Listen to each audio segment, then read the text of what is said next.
Je ne sais pas comment l'expliquer pour qu'on me comprenne bien. Je fais ces choses-là parce que j'aime les faire. Mais en même temps, je ne me... c'est pas mes activités principales. Je ne me focus pas dessus principalement. Parce que je sais que c'est quand même... Enfin, Dieu m'a fait grâce de m'ouvrir des portes et tout, mais c'est quand même un milieu qui est assez fermé. Donc, la plupart des opportunités qui me tombent dessus, ça me tombe dessus. Parce que j'estime que Dieu a choisi que je fasse. Voilà. Donc, je me dis que vu que je ne suis pas la plus impliquée, je n'ai pas un grand réseau, je ne connais pas 10 000 personnes, je prends les choses comme elles viennent. Bonjour à tous, je suis Anaïs Mosia, réalisatrice, actrice comédienne, voix off et j'en passe. Retrouvez mon interview sur On Move Cinéma.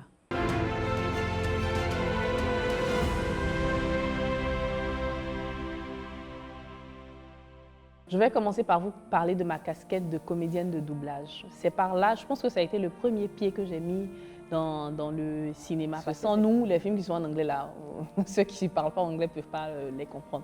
Donc, j'aime en fait tout ce qui est métier qui permet d'avoir de la créativité, qui permet d'exprimer sa créativité.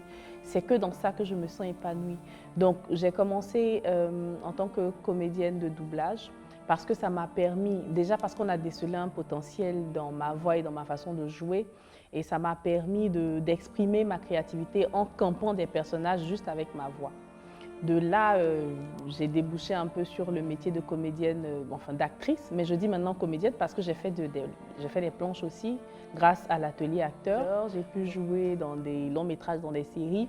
Cet aspect-là de mon travail, je l'aime particulièrement parce que ça me permet tout comme avec la voix, de donner vie à un personnage, mais encore plus, je ne donne pas que ma voix, je donne mon corps, je donne ma gestuelle, je donne carrément vie à un personnage. Et c'est quelque chose que j'aime faire aussi. Par contre, c'est plus, ça c'est moins, parce que en fonction des rôles, ça peut être compliqué parfois pour des rôles qui demandent beaucoup d'émotionnel, mais bon, ça c'est un autre débat. Après ça, je fais aussi des voix off. Là, en fait, je ne peux pas dire que j'ai eu des difficultés majeures qui m'ont forcément donné envie de quitter ce milieu, de quitter le cinéma, de quitter un peu le milieu de la télé, ce genre de choses. Enfin, parce que, premièrement, j'estime que ma carrière est quand même assez jeune. Parce que la première chose que j'ai commencé à faire quand j'ai commencé à travailler, c'était pas ça.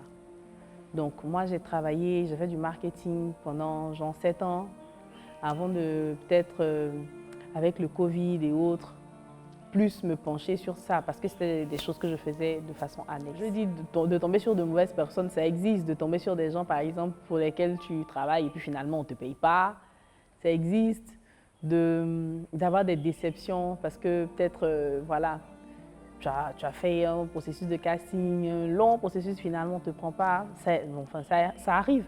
Mais je me dis, la première option, non. Mais ça fait partie du jeu. La première option, non. C'est-à-dire, quand tu travailles, voilà, on doit te payer. Mais pour ce qui est du reste, c'est des choses qui arrivent, quoi. Ça fait partie du jeu. Donc, ce n'est pas forcément des choses qui vont me pousser à ne plus faire ce que j'aime faire. Je ne sais pas comment l'expliquer pour qu'on me comprenne bien. Je fais ces choses-là parce que j'aime les faire. Mais en même temps, c'est pas mes activités principales. Je ne me focus pas dessus principalement. Parce que je sais que c'est quand même... Enfin, Dieu m'a fait grâce de m'ouvrir des portes et tout, mais c'est quand même un milieu qui est assez fermé. Donc, la plupart des opportunités qui me tombent dessus, ça me tombe dessus. Parce que j'estime que Dieu a choisi que je fasse. Voilà. Donc, je me dis que vu que je ne suis pas la plus impliquée, je n'ai pas un grand réseau, je ne connais pas 10 000 personnes, je prends les choses comme elles viennent. Je me décris souvent comme optimiste. J'essaie de prendre le meilleur de tout ce qui m'arrive. Quand il y a des difficultés, bon, ça fait mal sur le coup. Et puis, on passe à autre chose. Et puis, voilà. En vrai, j'essaie de faire en sorte que dans tout ce qui m'arrive là, j'essaie de tirer le positif. Donc, je ne dirais pas qu'il y a des choses qui me sont arrivées au point de me dire je vais abandonner. Non. Et puis en plus, comme je dis, là, ma carrière, elle est jeune. En vrai, dans ce milieu-là, quand même, j'ai eu la chance de faire beaucoup de choses, mais ma carrière, elle est mine de rien, elle est jeune. Donc, je ne vais pas me plaindre. Je ne vais vraiment pas me plaindre. Si je devais parler à Anaïs de 13 ans, je lui dirais, bon, Anaïs, bon, tu aimes papier, continue d'aimer papier parce que c'est important. Continue de travailler. Oui, il faut écouter ce que tes parents disent là, travaille. Maintenant, tout ce que tu aimes faire là, le moment venu, tu pourras les faire avec moins de pression. Donc, je ne lui aurais pas demandé de changer beaucoup de choses.